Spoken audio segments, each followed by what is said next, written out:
So first thing we say that for any economy, right, we are going to look at it from in terms of two parties. So we have the firms and we also have the households. Okay, so we have the firms and we also have the households. So firms, in this case, firms would represent all industries, all the different kinds of firms, right? Not just selling one product, but selling different kinds of products. Okay, so all the different industries in the whole economy, right? And all the consumers in the whole economy itself, right? So it's a bigger perspective. So all the firms and all the consumers, they will interact in two markets. Okay, so all the firms and all the consumers, they will interact in two ways, right?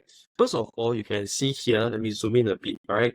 So we have the product market. So this is what we are going through so far, okay? So product market is the market for goods and services as a whole, okay? So we are looking at different kinds of products at the same time. And whenever people buy things, right, whether we go for a haircut, whether we buy a house, a camera, whatever, so whenever we buy things, we are getting the products from the firms and we are paying the firms.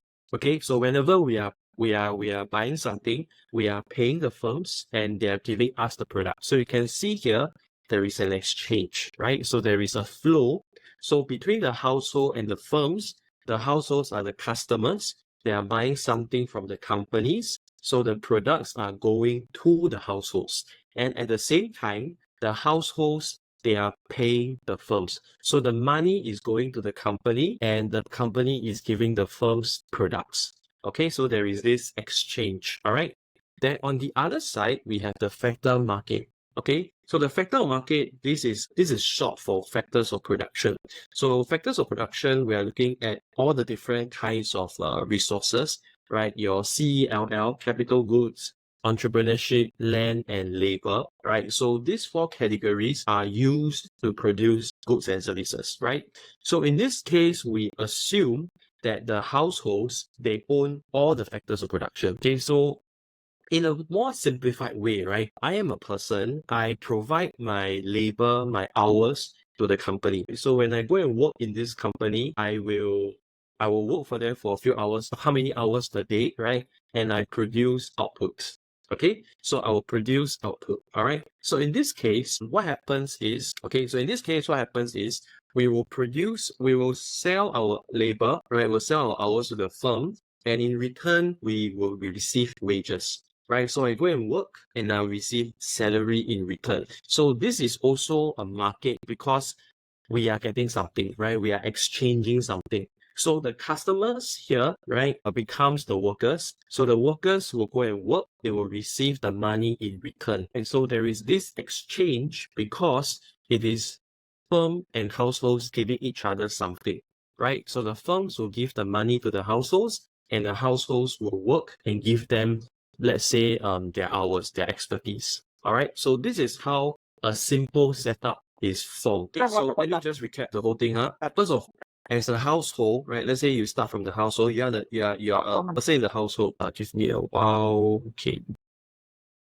Okay, so here, what happens, right? What happens is that I'm a household, and then we are going to buy something from the firms, right? So we're going to buy something, and then later on, we're going to give them the money. So the money goes from the customers to the companies. Then at the same time, for the companies, they need people to work. Okay? So they need people to work, they need resources to work in general. So in that case, they're going to hire all the different workers, buy all the different machines, and then they will pay them in return for all these resources. Okay, so the money is going around and around, if you can see. All right. Those with attendance later on during the break, you just send me your names. I will just take attendance on my side. Otherwise, I have to keep going back to the screen. Very, very distracting.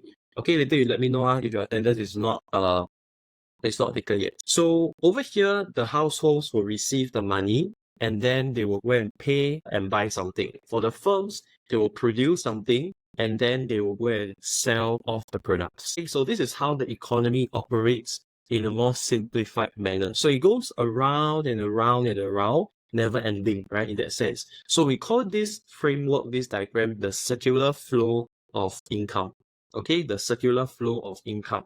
Now we have the households and the firms, they will keep interacting, they will keep buying, selling from each other, and then they will keep getting the money from each other, and then they will pay each other as well. All right, so this is the circular flow of economy. Now, on the other side, right, we will also have the different parties here. Okay, wait, okay, never mind. No. Okay, never mind. Let me just explain using that. Okay, can. Wow. Thanks for asking question. Okay, usually like they ask you about attendance, right? So I'm just talking to myself. Okay, thanks for asking. Okay, so this is a more simplified setup, okay, where we only have the households and the firms, right? Now we're going to expand on this model. So we're going to introduce a few more parties because one major flaw or one major problem with this model is that it assumes that the size of the circle remains the same. Okay, it assumes that the size of the circle or the flow of the money remains the same forever. What I mean here is, suppose now, let's say I'm a person, right? I work, or let's say in the whole economy, all the different workers together, every year they earn, let's say, $5 billion. Okay, let's say they earn $5 billion from working. And then they will spend all $5 billion to buy goods and services, right? Whether they buy a house, cars, watch a movie, whatever. So they earn 5 billion and they spend 5 billion, right? So it goes around and around, it never ends. So this assumption is very flawed because it doesn't work that way, right? It doesn't work that way because there are other things to look at, and the size of this money will not stay the same forever, right? So to make it more realistic, we're going to introduce the concepts of the leakages and injections. Okay, so now we make the whole model more realistic. So first of all, right, we say that there are three types of leakages. We have the first one, savings, right? So for households, they are not going to spend every single cent that they earn, right? In fact, they are going to save as well.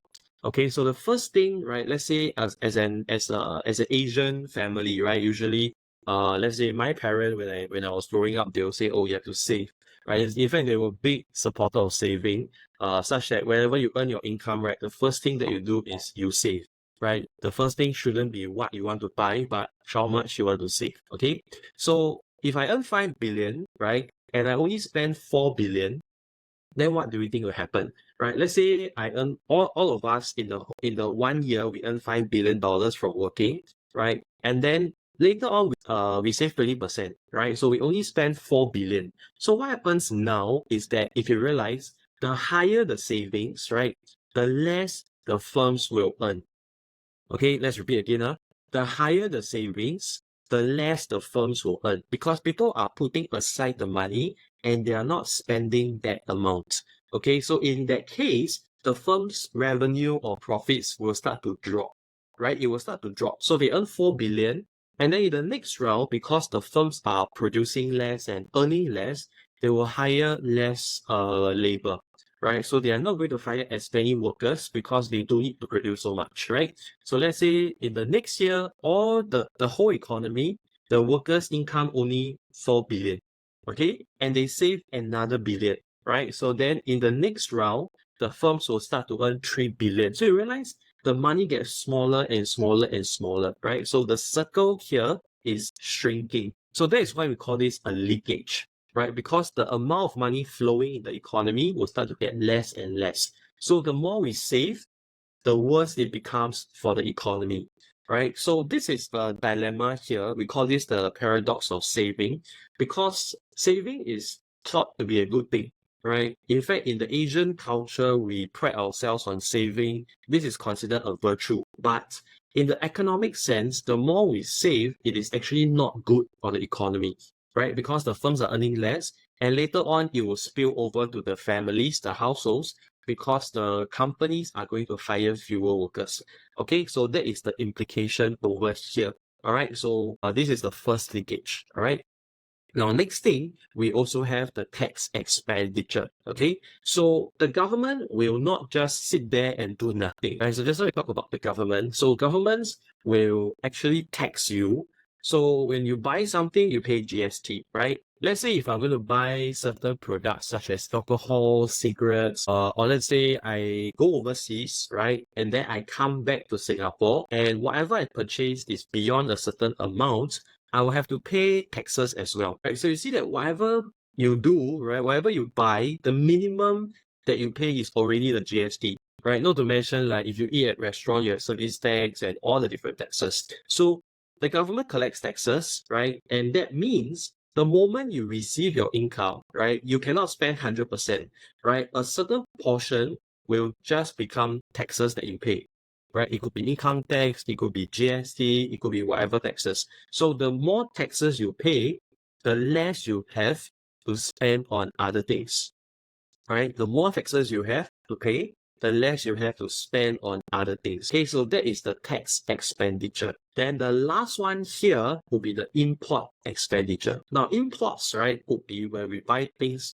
from overseas. Okay, so we buy things from overseas. All right. So why has this got to do with your income flow? How come if we are buying more from overseas, it will affect our own economy? Because the more we buy from overseas, right? Here it says the more you buy from overseas, the less you're going to buy from your local firms. So let's say I get a new house, right? I'm looking for cheap furniture. So some of us will go online, we'll go and shop for the cheap furniture. Chances are, let's say within the Singapore context, okay, let's say looking at my friends as an example, they bought a lot of furniture from China. Okay, so there's this popular e-commerce app called Taobao, right? So they buy a lot from overseas when they first get their houses, because you pay for the house, you do renovation, and then the furniture comes in as well, right? So it's a lot of money that you spend. So because of that, they will bring in all this from overseas. And as a result, they are not going to spend on, let's say, the Singaporean furnitures, right? Because it substitutes. If I buy from other countries, I will not buy from the local country. So the more that we import, the less that we will spend on our local firms. So again, this is also going to cause your local firms to earn less and less. Okay, so you can see here that these three are considered as leakages, or we call them withdrawals. So they are going to cause the economy to shrink. Okay, to put simply, they're going to cause the economy to shrink because the amount of money flowing will reduce over time. All right, these are the leakages. Thankfully, we also have other factors that will cause the size, all right, or the economy to get bigger and bigger over time. Okay, so we call this the injections. Okay, so leakages or withdrawals, they will shrink the size of the flow, whereas for injections, it will make it bigger, right? So the economy will grow, the amount of money flowing will keep going up or go higher and higher, right? So we call this the injections. So injections, first one, we have the investment expenditure. Okay, the investment spending. Now, this one here, the injections and the leakages are paired up. Okay, so over just now, we looked at three types of leakages, right? So then later on for injections, we'll also have three types. So this will form three pairs. Okay, this will form three pairs of the factors that affect the economy. All right. So first one of for injection, we have the investment expenditure. Okay, so investment expenditure, this is referring to the companies buying machineries. Okay, the companies buying machineries in order to expand. Now, in the finance subject, when we talk about investment, we are usually thinking about buying stocks, buying shares. We invest in these financial instruments. Okay, that is one way of thinking about investment. But when we talk about investment in the economic sense, right, it's a bit different. We are not talking about shares. We are not talking about bonds, all these instruments here. We are instead focusing on the companies buying the machineries. Okay, why we say that, right? Because for economics, when we define investment, there must be something produced. All right, there must be a corresponding output. So when we buy shares and bonds, right, we are doing this to make money, right? But if you think about it, is there actually anything produced? Not really, right? Not really. So that is why we do not include that definition over here.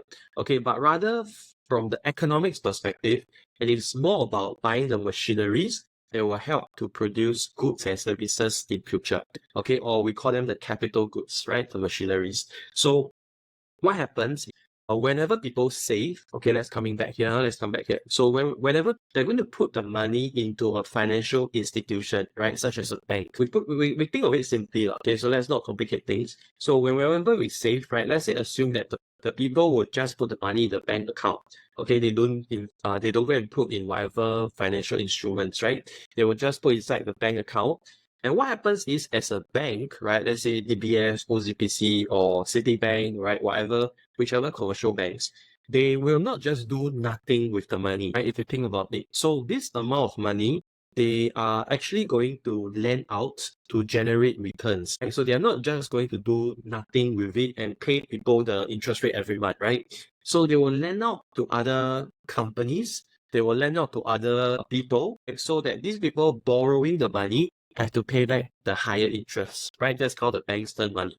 So then what happens is the banks will lend to the companies so that the companies can actually borrow to buy machineries. So when the firms borrow the money, they will go and spend on the capital goods. We call this the investment expenditure. So in this case, this will grow the economy, right? Because when the companies are buying more machines, then the other companies that are selling the machines are earning more, right? If you think about it. So when one company is buying machine, right, the companies selling the machines will be earning more. So more money will be generated in the whole economy. So this is investment expenditure.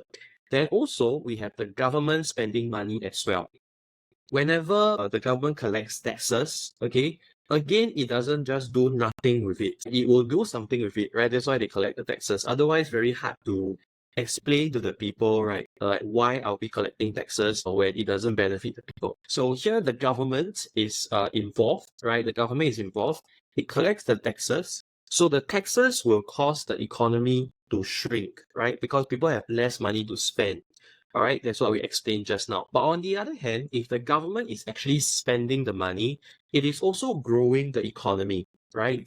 For example, let's say during COVID, okay, in Singapore, during COVID, about 3-4 years ago, Singapore government actually took out a lot of money from the reserves. Okay, so it took out even from what they saved from from last time, and they started to spend aggressively, right? So they gave out a lot of cash payouts. I remember in that year I received like less than 1,000, but a few $100s, okay, just for being a Singaporean, right? Even though I was working and all. So they still provided the income. No, they still provided the cash payout. And then for those people who lost their jobs because of COVID, or whether they are unable to work, or whether the companies are closed down, whatever, right? They also receive a lot of money, right? I think per person could get up to thousands of dollars, right? If they lost their job and so on. Then for the companies itself, right? If they were still hiring the workers, so that means the workers are still hired. They didn't fire the workers, but let's say a restaurant, right? They cannot operate because COVID, we had the lockdown measures. Let's say the airlines, right? The planes couldn't fly because everywhere the borders were shut. So all these industries, they couldn't operate, right? They couldn't earn any money. For that matter, the workers became a liability, right? If you think about it, because you cannot earn any revenue, but you have to continue paying and paying and paying the workers, right? So the government took the money from the reserves and they started to give the wage subsidies. Okay, so they started to subsidize these companies. They say, okay, if you're hiring how many workers, we'll give you all these subsidies to pay for their salary. So as a result, you can still continue employing them. It is like giving them free money, but we also don't want to there to have high unemployment. Okay, so all these are examples of the government spending money. So when they spend, it is also growing the economy because in that sense, there's also more income flowing in the whole economy itself. All right. Any questions you have, let me know. Okay, that I can repeat it. All right. Now, the last injection will involve the foreign countries. Okay, so foreign countries, just now we said that if they are selling a lot to us, right? If they are selling a lot to us, then when we buy cheaper things from them, we are not buying from our own companies, right? Let's say I keep buying things from Bangkok, from China, from Vietnam, right? I buy everything from overseas. That means I will not buy from Singapore firms, right? So as a result, the Singapore economy will shrink. But on the other hand, we can also sell things overseas. right? We can also sell things overseas. So we can produce, let's say, t-shirts, right? And then we sell overseas. We can produce professional services, right? Let's say a lot of people, tourists come into Singapore, right? And they seek medical treatment.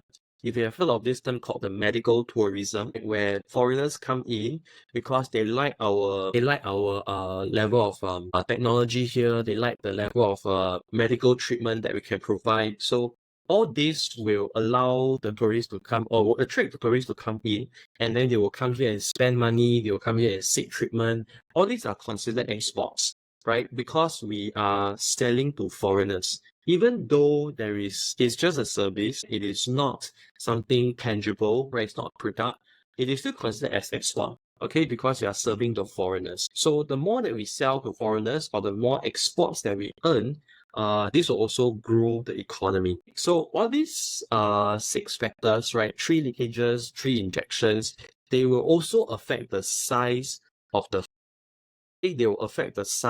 flow, right? So up till now, we look at the basic model, we look at the firms and the households, and we say, right, that at the basic level, the interaction between them would be between the product market and also the factor market. So the firms and the households, either we buy something from the firms and we pay them, or we work for the firms and get salary from them. So this is the basic setup. Then after that, we throw in other factors such as the leakages, which will shrink the size of the money or the size of the income flow in the economy. Things like savings, things like taxes to pay, and also when we buy things from overseas, right? Then also we have the injections, which will grow the economy. That means here they are going to spend money, and this will help size of the economy expand. Okay, so things like firms spending on machineries, things like government spending on goods and services, or if they build highways, or if they build more roads, all these are also spending.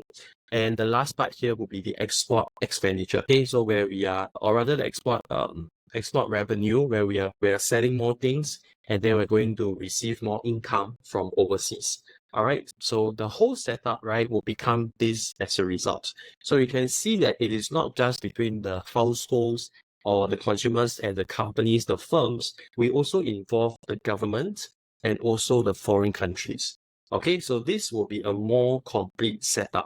All right, so this is how we understand the economy as of now.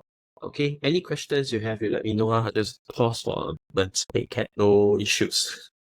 Okay, so the next part, we are going to look at the macroeconomic objectives.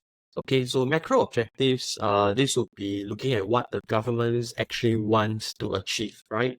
So for macroeconomics, right, from now till we finish the whole syllabus, right, the general flow is as such. So we're going to understand the different objectives of the government, like what do you want to do, right, or what do you want to achieve.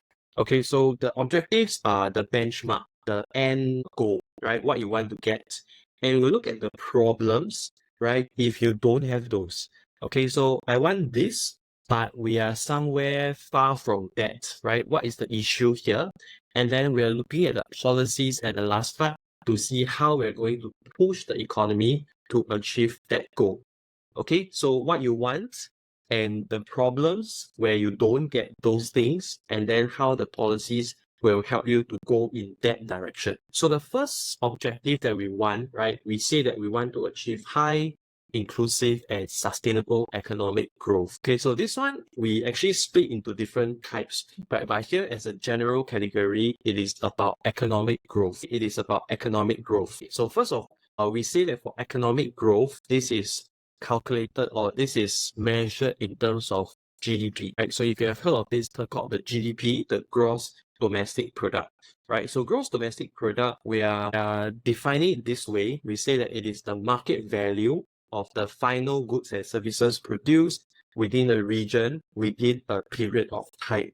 You can go and Google search, right? You can see, like, they will tell you like the GDP grows by how much in which period for which country, or the GDP could decrease, right? Because of certain reasons. Okay, so all these figures are usually reported and regularly reported, in fact, right, in the news. Okay, so you can actually take a look at those for example, right? So here, what does it mean by the economic growth, right? Put it simply, we are measuring production value. Okay, so the more that we produce, right? The more that we produce, the more the economy grows. Okay, so the more that we produce, the more that the economy grows. So in fact, when the economy is growing, right, what does it mean? It means that the economy, the country itself, is producing more goods and services. Okay, so there is more production. So production is the key thing, right? So you can see here, the keyword is production. The keyword is production, right? Now, if you look at the other things to define, right? Market value, we look at the prices multiplied by the quantity. The prices multiplied by the quantity.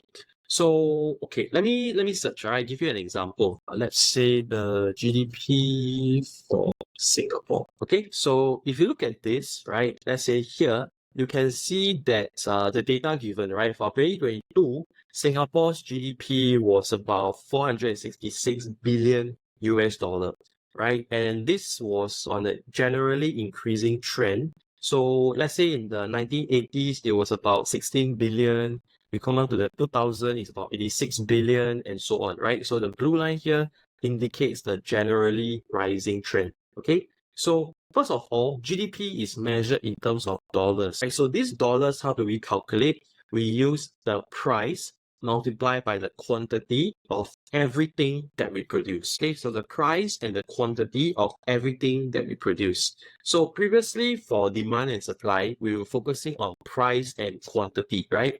So for specific products, we see what are the prices we sell them at, how many units are being produced. Okay, so that's at the micro level. At the macro level right now, right, in the whole broad perspective, we say that for the whole economy, we are looking at a dollar value of how much products are being produced. Let's say in Singapore's case, right, in the year 2022, they produced $466 billion worth of products. All right, so this is GDP. Then also, we are including everything produced in the economy that is being sold legally, that is being officially recorded. So what are we not including in the calculation of GDP, right? So there are some, let's say, things. Okay, let's say the illegal drugs. So if I am a drug dealer, if I smuggle, let's say, illegal drugs, right? That one will not be recorded in GDP because it's off the records, right? So the people are not going to are not going to report to the government and say, hey, I sold how much of the illegal drugs, right? This is what I earned this year. We're not going to file for income tax, right? So this will, of course, be off the record. So that's one, right? There's also another type of products that are not included. We call this the informal sector. So, for example, let's say I'm a hairdresser and I provide hairdressing services, right? But I do it at home. So that means I convert my house, let's say I use the living room, right? Or I convert one room into a mini salon. Okay, so I install some mirrors, there's some seats, and I get the equipment all set up in that space, and I get customers to come in, right? So when the customers come in and I charge them for all the different services that I provide, this income that I earn will probably not be recorded, right? Because I do it from my home, I didn't register a formal business or a company, and I may want to avoid paying income tax, right? So in that case, I'll just take it that I didn't earn any income officially. When I actually did receive the income, but it's just that it is off the records. Okay, so when you look at the GDP figures, right, let's say here in Singapore's case, this number will exclude illegal items, right? It will exclude the calculation of things that people didn't report officially. When you buy from a shop, there's a receipt, right? And you pay GST for it. All these are recorded. But let's say you pay your friend to do something, or let's say I pay my friend to bake a cake for me, right? And my friend charges me $50 for a very nice birthday cake. So that $50 is not recorded in the GDP because there is no official record. So that is what we refer to as the informal sector. Then after that, we look at this within the country, or let's say within a certain geographical location. So if you look at the news, right, they can report the GDP for, usually they report for every country, right? The GDP for China, for Singapore, for US, and so on. So they give you the GDP figures for every country. Every year, right, if you know the Economist magazine, right, the Economist magazine, they will also provide a forecast, right, for the world GDP in the coming year. So that is a whole world as a unit, right? As a unit, they look at how much the GDP will grow or even reduce by in the coming year. So it doesn't always have to be one country, but most of the time we are looking at the GDP of one country. Then the GDP calculation can be for 3 months, which is a quarter. It can also be for 1 year. Right? So it doesn't have to be always just 1 year itself. It can also be half a year, every 3 months, or even every month, and so on. Any questions you have, you let me know, okay, up to this point, if you are still here, all right? Otherwise, let me go on. Okay, so we look at GDP, right? Let's say in this case, let's say we look at this example. So in the year 2015, right? In the year 2015, let's say to make it simple, we say that we produce only ice cream and candy bars. Okay, so we can produce many products, but to keep the calculation simple, we will just look at these two products. Okay, so we have ice cream and candy bars. So ice cream in 2015, we produced 100,000 units, right? And candy bars, we produced 200,000 units. Okay, so these are the respective quantities. And in terms of the price, right? Ice cream, we produce $2 each, or we charge $2 each. And candy bars, we charge $1 each. Okay, so how much will the GDP be? Right, so if you look at this 2015, right, if you look at just this one, 2015, we can see that the calculation is as such. 100,000 of ice cream multiplied by $2 each, 200,000 units of the candy bars multiplied by $1 each. This is $400,000. Okay, this is $400,000. So this $400,000 represents the value of production in 2015, right? So that is the real GDP. Okay, that is the GDP of the country in 2015, right? The GDP in 2015. Now, let's say we use the same method, right, to calculate GDP in 2016.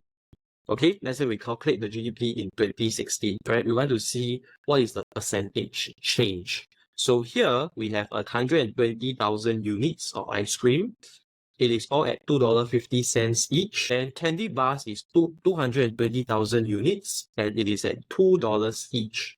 All right, so 120,000 times 2.5 plus 220,000 times $2 each. Right, so this will be the GDP in that country for 2016. Okay, so you can see here, it will add up to $740,000, right? $740,000.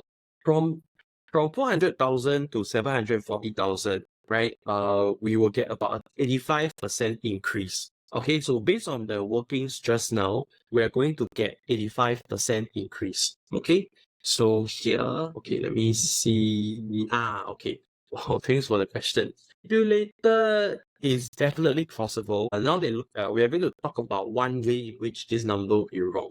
Okay, then later we look at different ways that it can be manipulated. All right, so thanks for the question. Now, if you look at this, there is something quite wrong here. So first of all, of course, this example is very a fictitious one, right? It's not real. So the numbers may look more exaggerated. So that's why you get 85% increase, right? Because generally, if you look at the newspaper, these articles, highest also maybe about 10%, right? Nowadays, or even less. You wouldn't get 85% increase in GDP, okay? So that aside, right, what is problematic with this figure reported is GDP, as we said earlier on, is actually about production, right? It is about measuring production mainly. But this 85% increase is partly due to production, is partly due to the price increase. Okay, so let me come back to this table to illustrate, right? You can see that from 2015 to 2016, right, we had 85% increase, right, in GDP. However, it is partly because the quantity went up. So here, 100,000 to 120,000. Here, 200,000 to 220,000, right? This is part of the reason. Another reason is because of inflation or the price increases. Ice cream from $2 to $2.50 and candy bars from $1 to $2. So you can see that for candy bars, it's actually a double of the pricing, right? So the inflation rate is actually very high. So there's a problem here, because if we were to report this 85% as the GDP figure, then it is not entirely correct. Because if you want to define GDP, it is actually about production. But now, the reason why GDP went up 85% is because of production and inflation. So is there a way for us to actually exclude away the effects of inflation? That means we want to find a way so that the effects of inflation is it will become zero, and whatever figures that we calculate is purely only the production changes. Okay, so that's the point we are driving at here, right? So whatever that we have calculated just now, we call this the nominal GDP. Okay, whatever we calculated just now, we call this the nominal GDP. Why? Because we calculated the GDP using the current year price. So current year price means what? In 2015, we used $2. And just now, when we were calculating for 2016, we used $2.50, right? Same thing for candy bars. When we did for 2015, we used $1. When we do for 2016, we use $2, right? So we also use the price for that current year. So now what we want to do is we want to hold the prices constant. Okay, again, we want to hold the prices constant. So first thing is we are going to set a base year. Let me see if there is this this base year. All right. So first of all, we are going to set a base year. Now this base year is just a reference year. Okay, there is nothing special or nothing too fanciful about a base year. It's just a reference point. So suppose in this example, we use 2015 as the base year, right? Then what does it mean here? So whenever we calculate any GDP, we are only using the 2015 prices. That is the effect of the base year. Okay, one more time. Whenever we calculate GDP from now, we are only going to use the 2015 prices. Why? Because then we will keep prices the same. So no matter how the prices change in the future, right? You can see here, 2016 ice cream was $2.50, 2017 it became $4. Then 2016 candy bars was at $2 and it became $3 later on, right? So no matter how the prices keep increasing, in our calculation, we are only going to keep to $2 and $1. But we will let the quantities change. So the calculation will become as such. So 2015, no change, right? So we use 100,000 times $2, 200,000 times $1. This is the same 400. Then when we calculate for 2016, the quantity has changed to 120,000 and also 220,000, right? But we keep to the same price. So for 2016, we use $2 and here we use $1, right? So you can see that instead of getting the 740,000 from just now, we only have $460,000 for 2016. Okay, based on what we've just gone through, right, in this like 5 to 10 minutes, we are saying that there are several ways to calculate GDP. The first way that we used just now, we call this the nominal GDP. We use that current year's own price, right? So if it's 2016, we use 2016's price and so on. But now we calculate using a second method called the real GDP. Okay, so we call this the real GDP. Let me find this. Where is real GDP? Yes, this one. Okay, so we call this the real GDP, right? So there are two types. So real GDP, we will only calculate using the base year price. Okay, we will calculate using only the base year price. So the base year price means we will first set a base year. Let's say here is 2015. So whenever we calculate any future year's GDP, we will calculate using 2015's price. Okay, as you can see in the example here, right? So when we do that, we will get 460,000.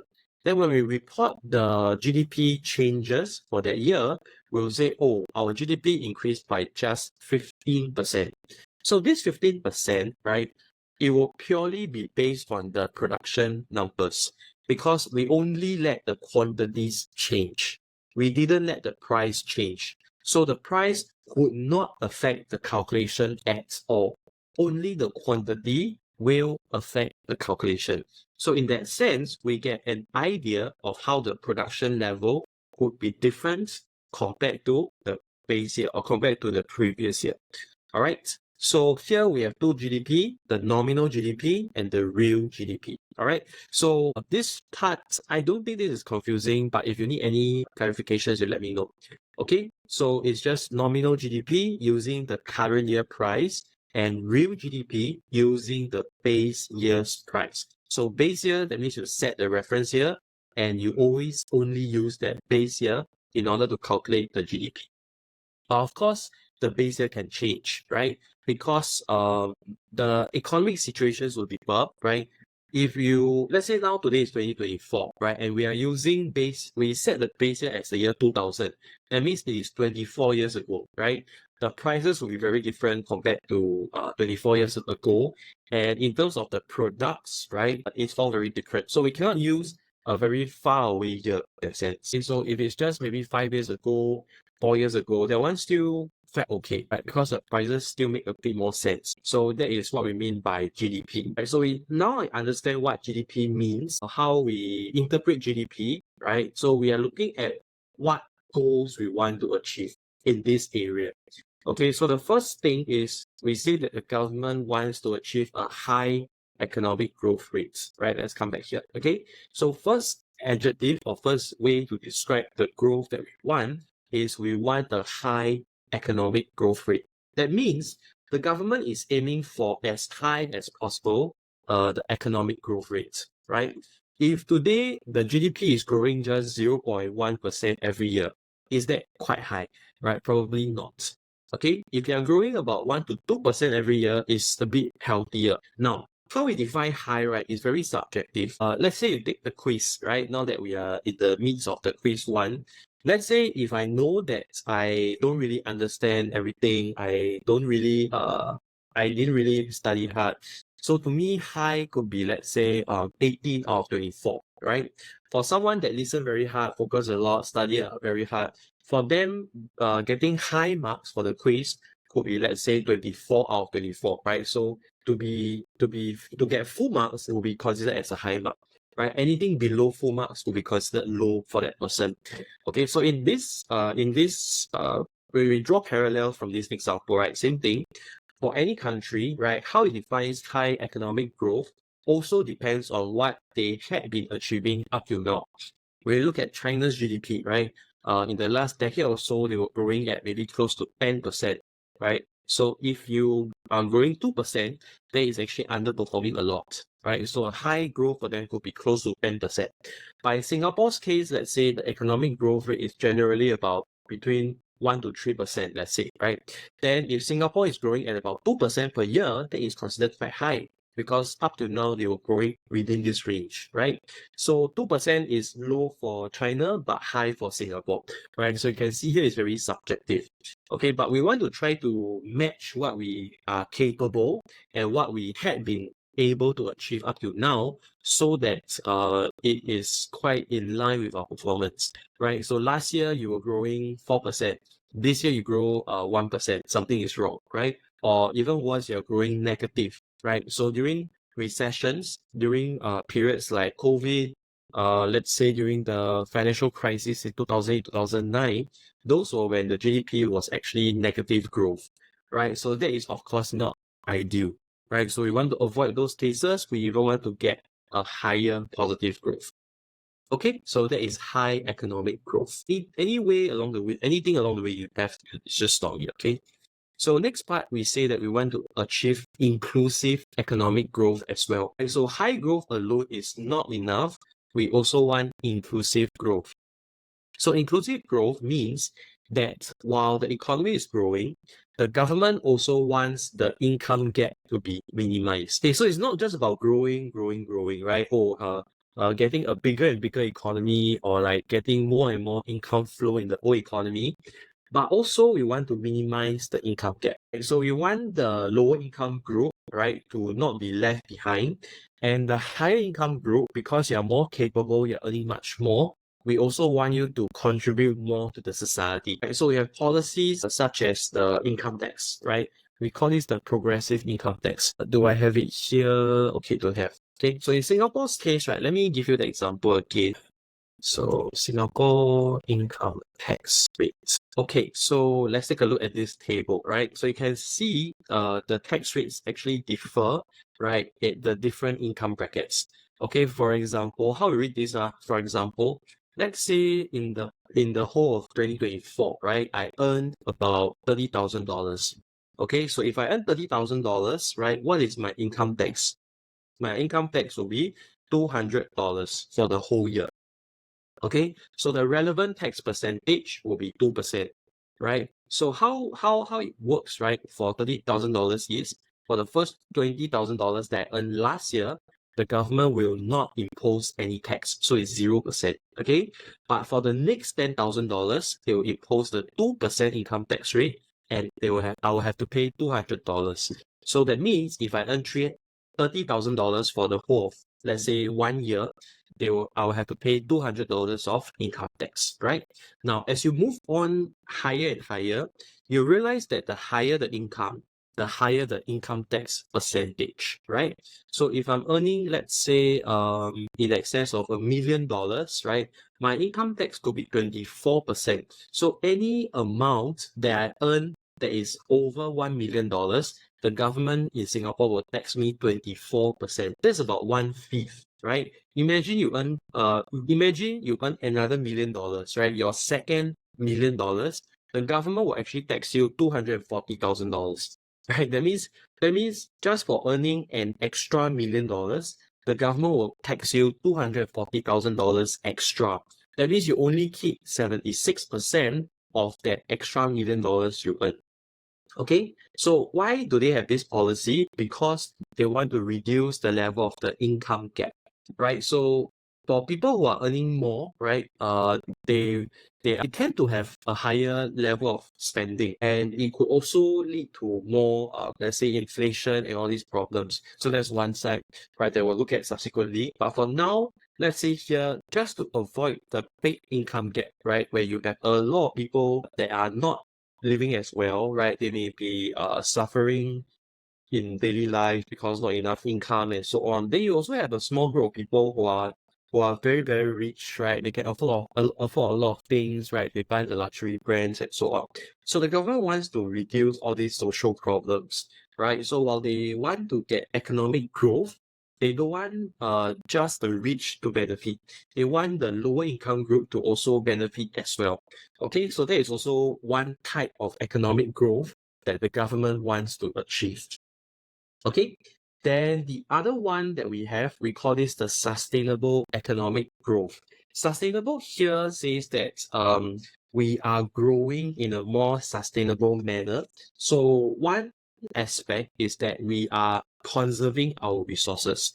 Okay, so you can be growing very rapidly, right? Every year the economy is growing at 6%, 10%. However, right, the resources are not they are not they are not being replaced, right, in trade. So let's say now we are chopping down the forest like crazy, right? We are chopping down the trees. Or let's say we have natural resources like oil, like let's say coal, right, like gold, silver, all that, right? All these natural resources, they take time to replenish, right? So they need time to grow back, to recover, right? But if you're using them so fast, there is none left in the economy. That means in the future, there is no more way for you to grow because your resources are used up, right? Another example, right? Let's say you go fishing. So let's say we go fishing, we go into the ocean to fish, right? And then when we fish, we are fishing very aggressively, right? Let's say we fish up all the fishes in the ocean, then for this current period, we are able to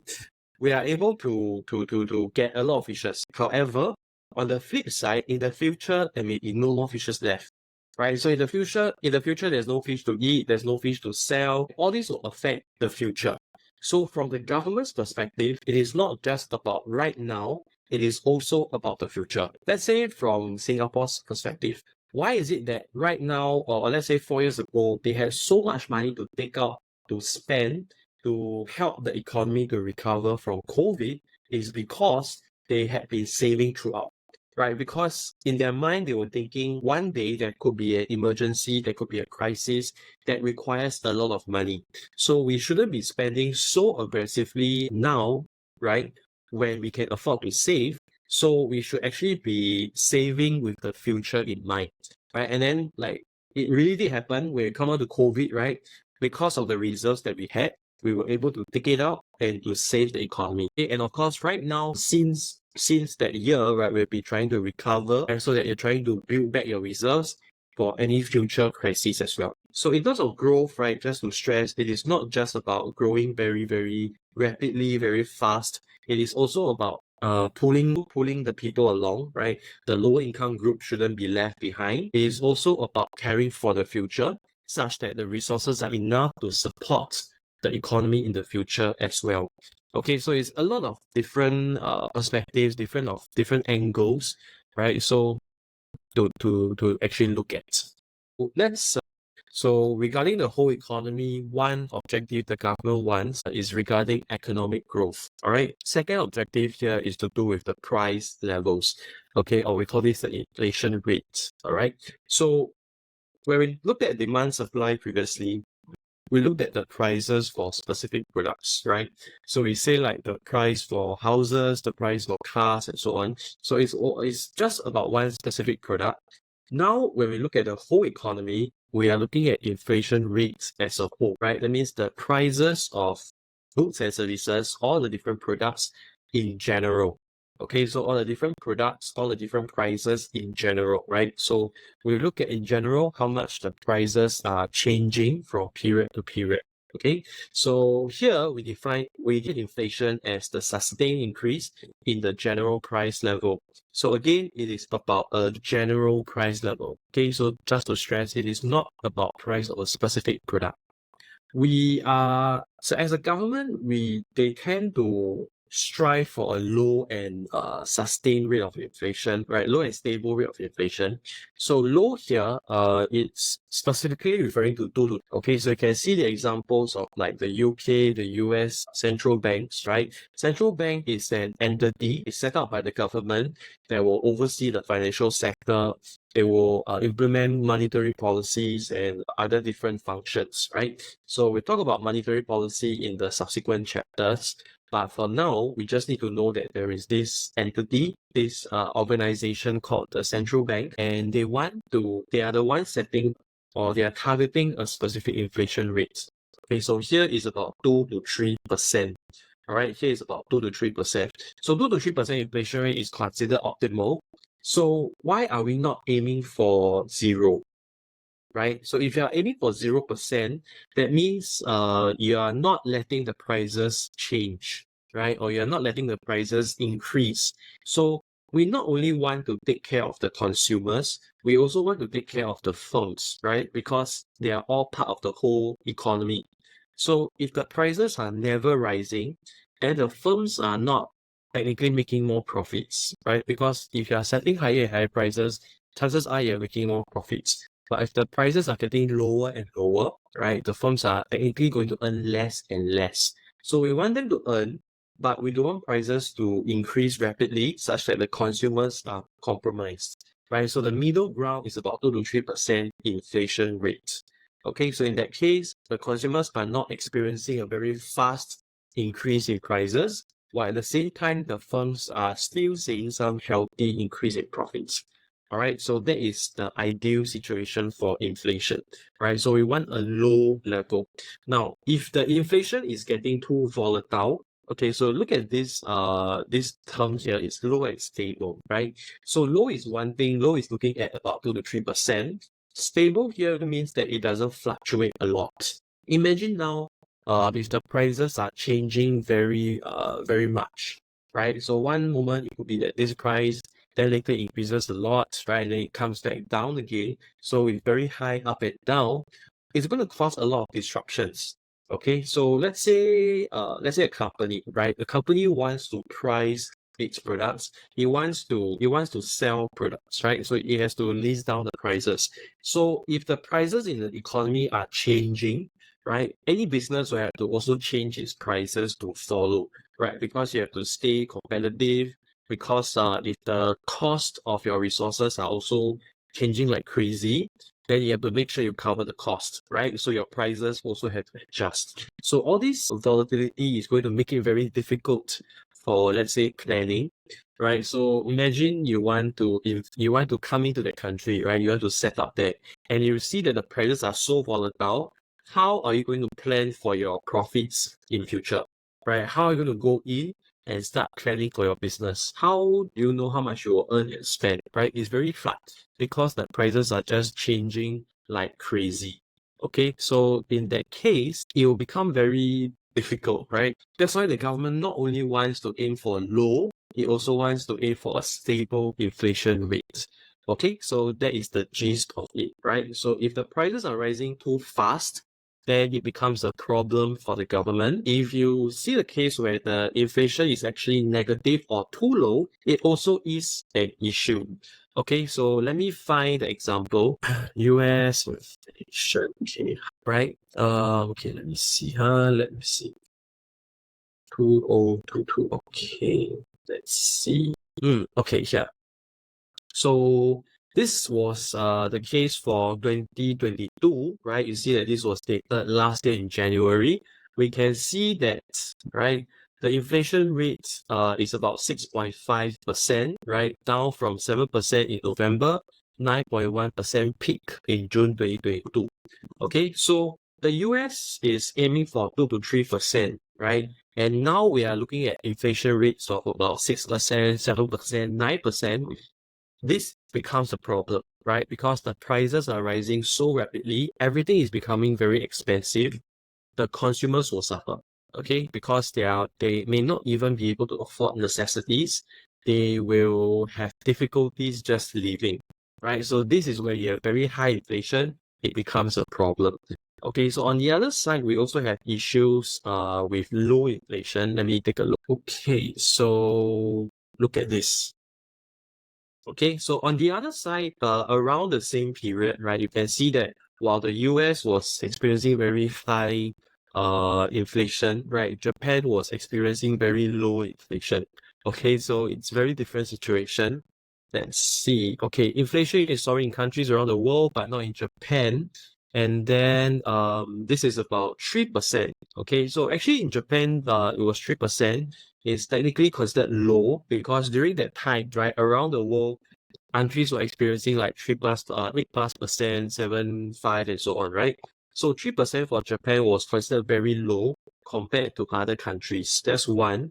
And you also have if you go backtrack, you can also see like the different over here, right? This one. So 25 years of zero to negative inflation. Okay, so we aim for 2 to 3%. That means if the economy exceeds that, let's say just now we saw for US about 6 to 9%, then it's way too high, right? So it becomes a problem. In the case of Japan, 25 years of zero to negative inflation also an issue, right? Because when you have very low inflation, you also have very low growth rates, right? So this one is sort of like in a pair.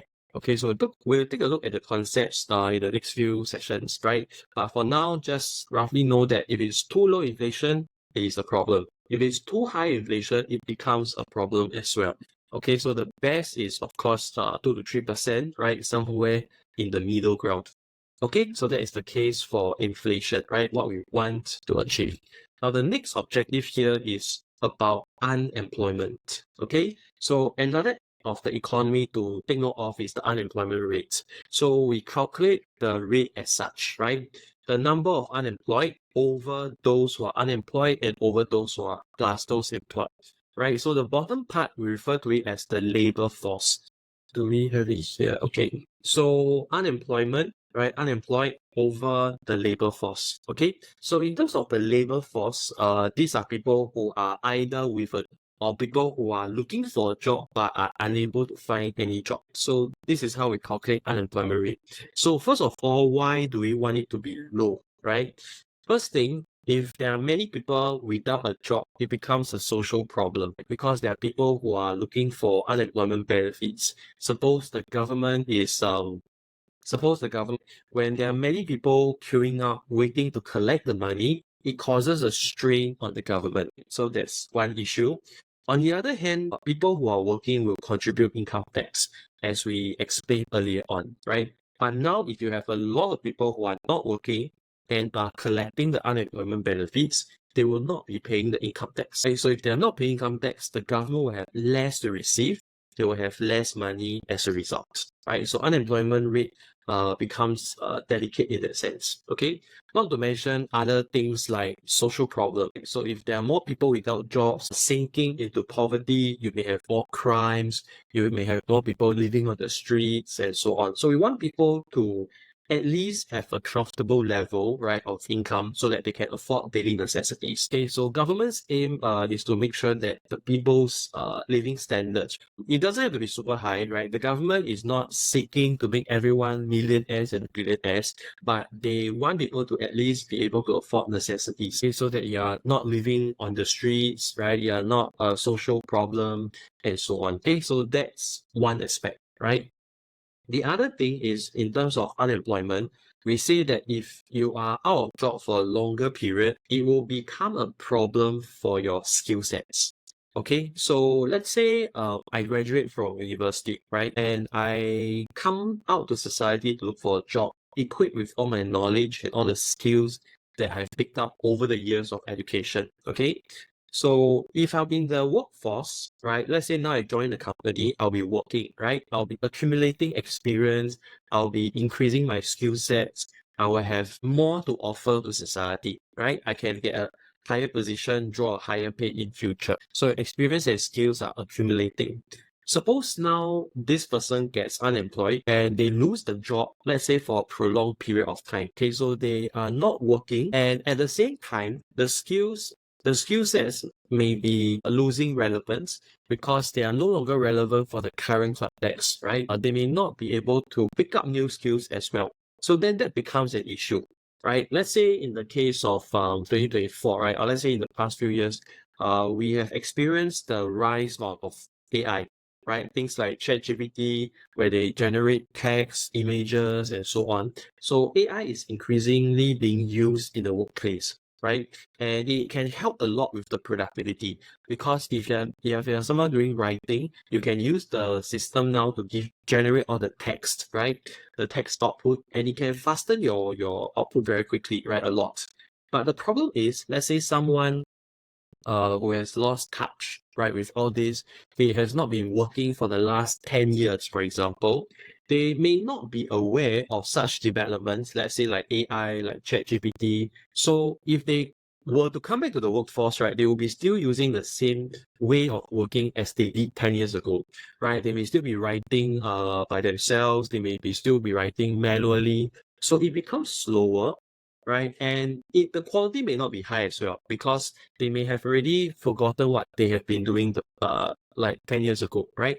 So in that case, it makes it difficult for them to find a job, right? If you realize this. So the longer you are stuck in unemployment, and assuming that they are still intending to find jobs in the future, it becomes very hard for them to do so, because the skill sets are losing relevance, right? So which is also why, like, you see in different let's say in Singapore, the government stresses a lot on lifelong learning, right? Because they want people to remain relevant, to stay updated in terms of the skill sets, so that you can continue to work if you want to. You will not become obsolete. You will not become outdated, where no one wants to hire you because your skill sets are no longer relevant to the current context. Okay, so unemployment has all these different impacts, right, which we'll look at subsequently. Okay, so now just in a more generic sense, right, in a more general understanding, we are looking at low unemployment as one of the macroeconomic objectives. So that is for unemployment.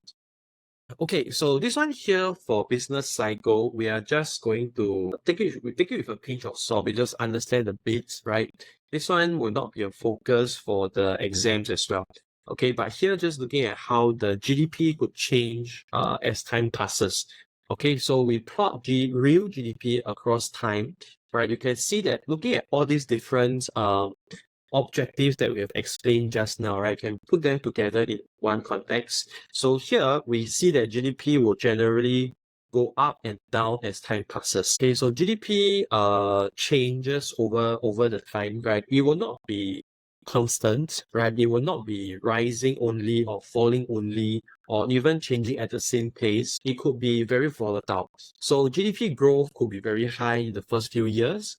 Then as the economy matures, the growth could slow down, right? So instead of 10% growth, let's say in China, in India previously, right? Now maybe the growth could taper down to, let's say, 6%, 5%.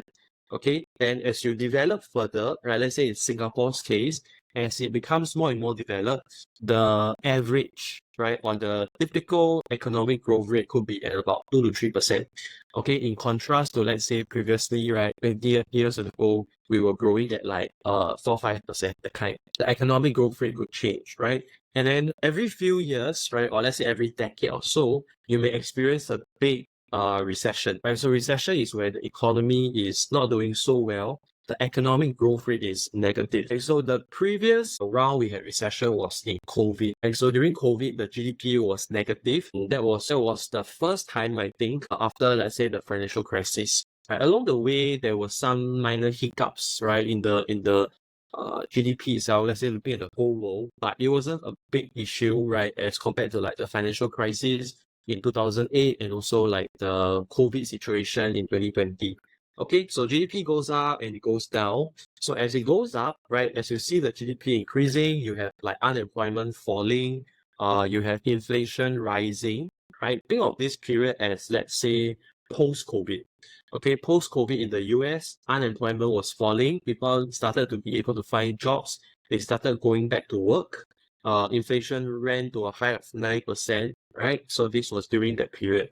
Then this one where the GDP is dipping below the zero range, right, or going below, this could be where you have a recession, right? The economy was suffering. So you see that unemployment was rising during this time.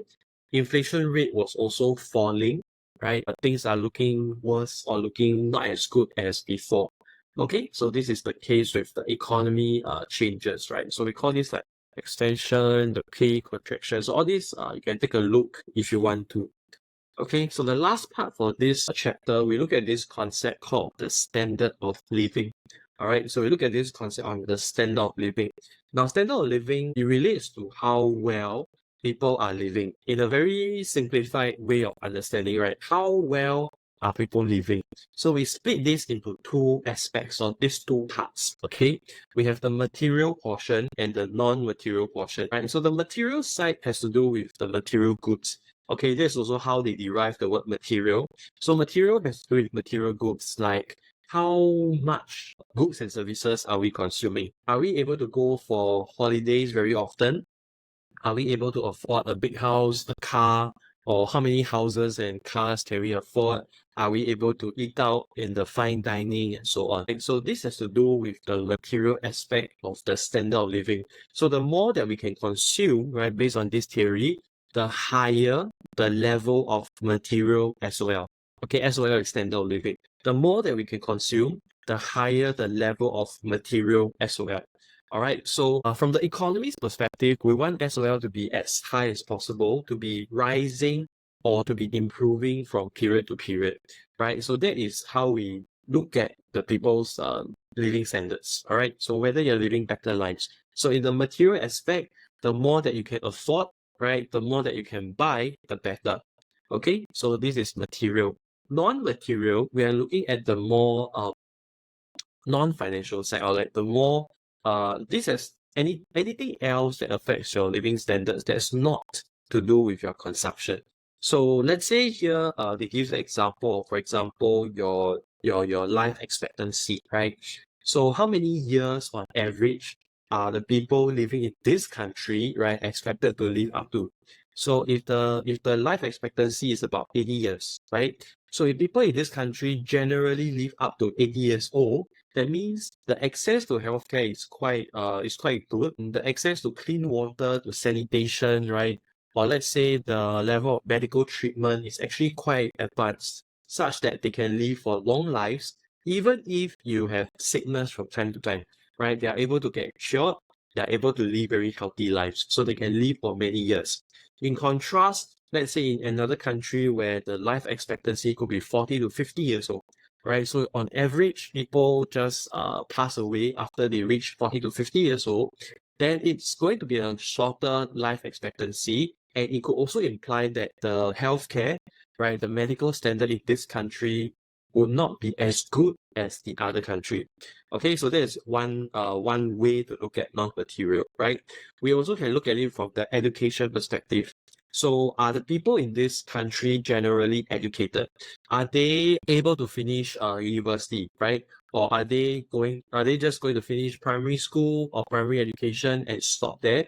Or let's say in some cases, they may not even be able to go through education, right? Because of the lack of affordability, right? Or the lack of schools, the infrastructure in the country, right? Or the lack of teachers.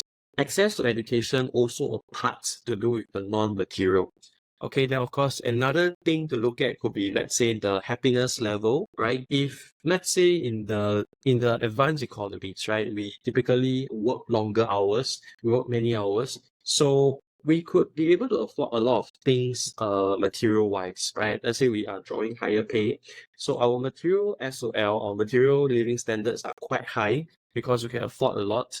But let's say on the non-material side, right, we are not able to live very stress-free lives.